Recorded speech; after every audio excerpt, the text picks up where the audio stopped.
Hey guys, this is Angela and Create Yourself That Today and your daily bite of health.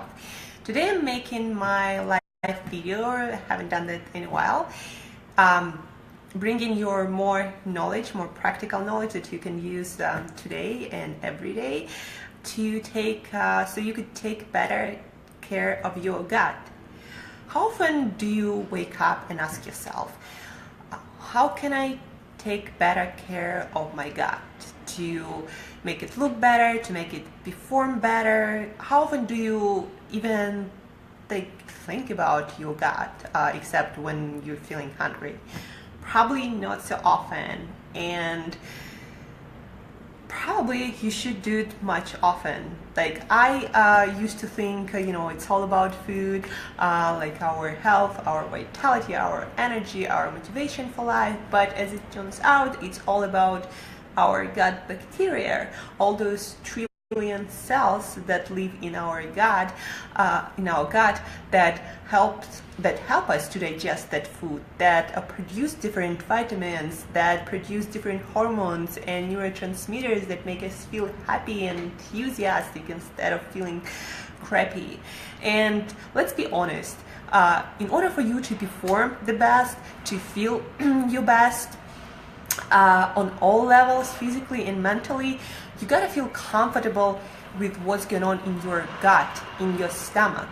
If you don't feel comfortable there, if you feel like something going wrong there, if you feel like you have indigestion or gas or all these nasty things, then you're probably not gonna do your best.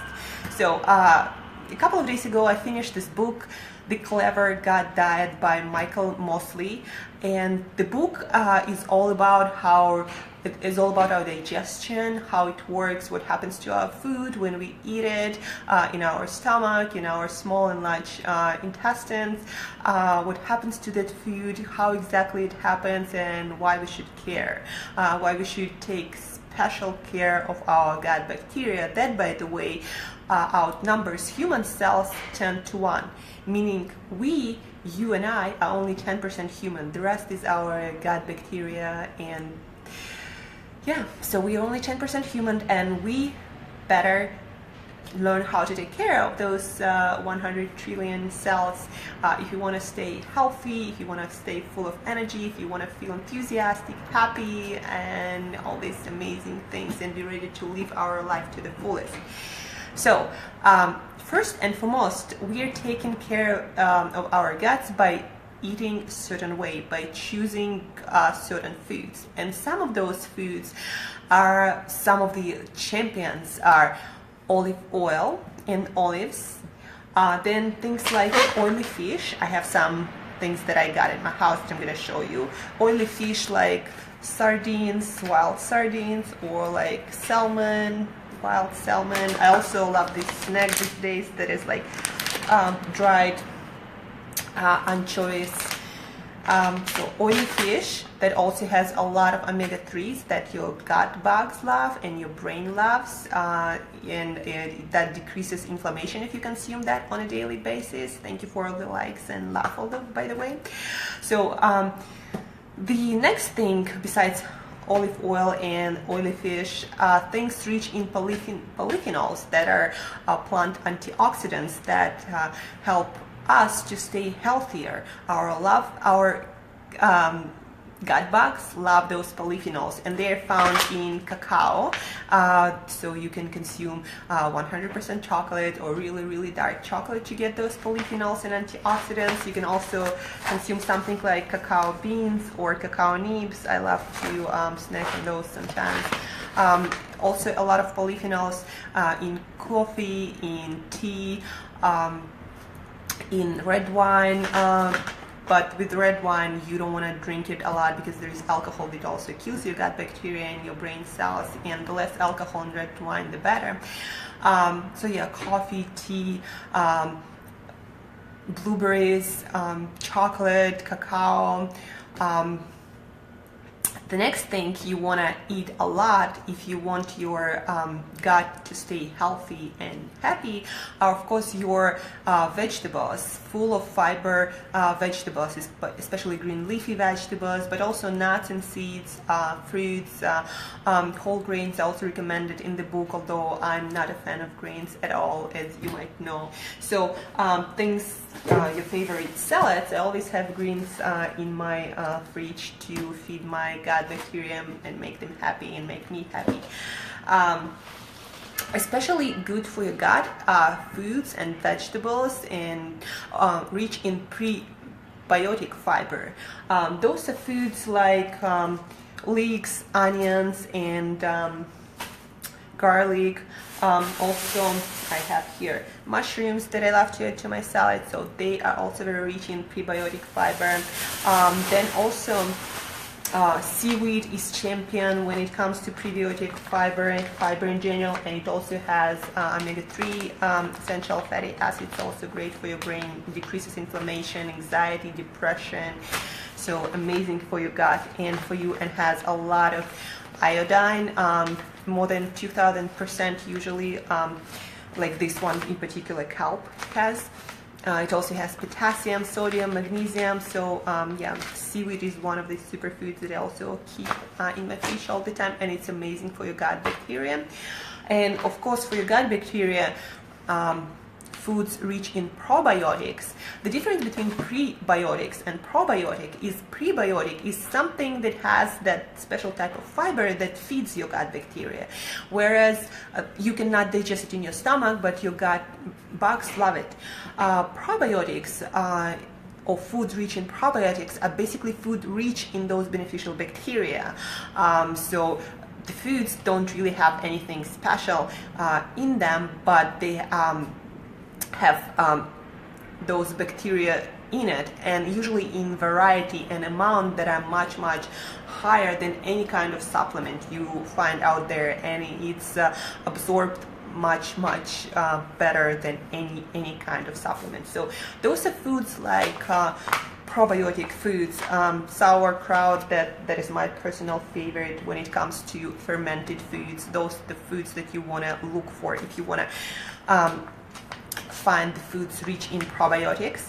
So sauerkraut or kimchi, then foods like yogurt, no sugar of course, all natural, organic, foods like cheeses, the smellier the better.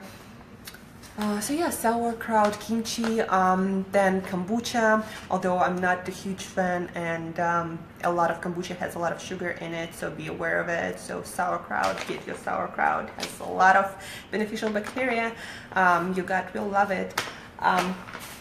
Probiotic rich food, what else?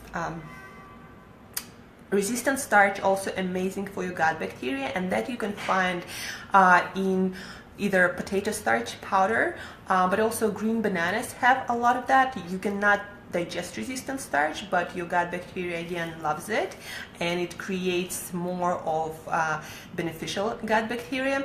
Then also, if you cook regular potato, then cool it, then reheat it again, the same as pasta actually. A lot of starch in those foods will be converted into resistant starch that is good for your gut bacteria, that is not absorbable, meaning you eat less calories, and it also means that your blood sugar is not going to spike that much, if at all, if you cook potato, for example, cool it in the fridge and then reheat it. It's a trick if you want to still eat your potato, but make it have less carbohydrates, and make your blood sugar spike much less, and be more friendly for your six-pack abs. So I'm a fan of six-pack abs, so anything that makes them look better, allowing me to eat some foods that I miss sometimes, it's always for the good. Yeah, I believe that's it for today. Or no, besides all these foods that I just mentioned, in order for you to take better care of your gut, you gotta First, sleep better. Sleep getting much more attention every single day. The quality of your sleep affects every single area of your health. If you do not sleep well, do not expect to be healthy, and do not expect to have thin waist and six-pack abs, because belly fat accumulates very fast if you don't sleep well, if you don't sleep enough, and quality of your sleep is not that great. So sleep well.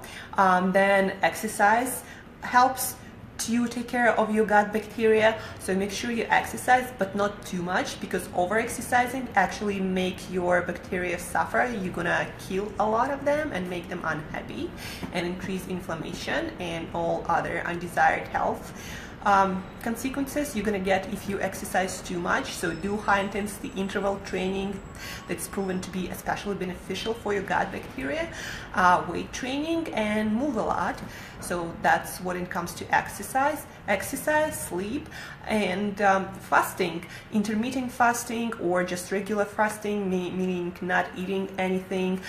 Intermittent fasting is usually done by not eating for like 14 hours and more, not consuming anything. I usually do intermittent fasting every single day overnight, and then I do not usually eat much till 12 p.m. Or you can just reduce your calories a lot, maybe eating 500 calories a couple of days a week. That is also considered to be intermittent fasting. So that helps to proliferate, make more of beneficial gut bacteria. That is also proven by studies, case studies, and if you fast, you know that it brings a lot of benefits, and I usually feel much better after a fasting day. So if you want to stay the most energetic, most motivated, most enthusiastic, you perform better and look the best that you can look, you gotta take care of 100 trillion cells that outnumber human cells 10 to 1, meaning you only 10% human. So if you want to take care of those gut bugs that we all have, if you want them to produce happy hormones and minerals and vitamins that benefit you, you gotta eat all the foods that I mentioned in this video. You gotta sleep well, exercise, manage stress, and fast once in a while, and you're gonna look and perform and feel much better and ready to kill it and rock the world. So that's it for today about our gut bugs. Pick up the book I absolutely loved. It taught me so much about digestion and about our gut bacteria in the most practical and most absorbable, digestible way possible. So the book is The Clever Gut Diet by Michael Mosley. The Clever Gut Diet by Michael Mosley, who also wrote a few books on fasting and fast exercise. I love those books, so pick them up. If you have questions, send me email to angela@createyourself.today, angela@createyourself.today. Check out my blog for more details. The article about gut bacteria is on the first page today. createyourself.today, createyourself.today. Subscribe to my channel where I'm gonna put this video, and you can find the link to my channel on my blog, createyourself.today. Yeah, and if you have questions, I'm always here to help and to share my advice and expertise. Just send me email to angela@createyourself.today. Until next time, take care of your gut so you look, perform, and live as a better self daily. Thank you for watching, for all the likes, comments, highs, and the hellos. And till next time, stay healthy.